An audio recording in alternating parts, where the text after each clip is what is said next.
Merci, Madame la Présidente. Thank you very much, President, Madam President.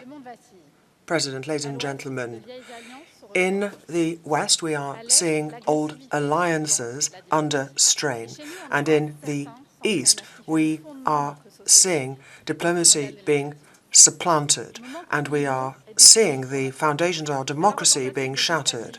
There are attempts to destabilize Europe, and Europe has to respond by standing up for its principles: unity, credibility, and boldness. Unity, first of all. It is unity which makes us strong. All 27 of us, all of us fighting to be free. So that is why we have to stand shoulder to shoulder with Ukraine, and we have to apply sanctions to our hostile actors who are pitting our citizens against one another online. So we have to have unity of our economic fabric and unity of our armies, and that is the way that we will be able to count for something in an unstable world.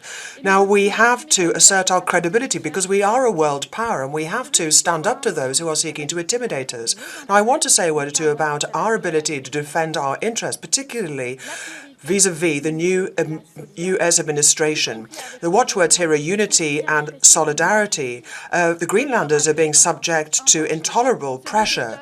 Now, there are inalienable principles, and that is that people are able to speak for themselves, self-determination. They can decide on their futures, and that is why we must respond if our territories are subject to commercial attacks. And the work that you are doing right now, President, to identify the sectors to be targeted and to assure our defense is absolutely crucial, and our deterrence has to be credible if we are to withstand perhaps even higher tariffs in future. But in order to do that, Madam President, we have to look at the rules that we adopt here in this Parliament, and they must not be adjustable variables. And I'm thinking here in particular our laws. We want to put an end to the Wild West in the digital space, the DSA and other regulations, and in no instances can we now call them into question. We then need to look at our defence capabilities, our white paper and European preference, and make sure that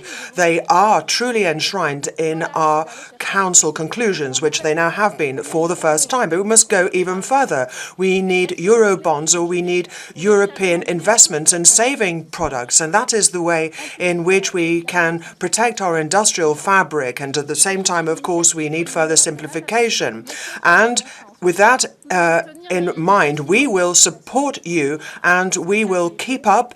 We will make sure that we move at pace because our objective is clear, and much remains to be done. Thank you. The floor to the co-chair of the Green Group, Terry Reintke.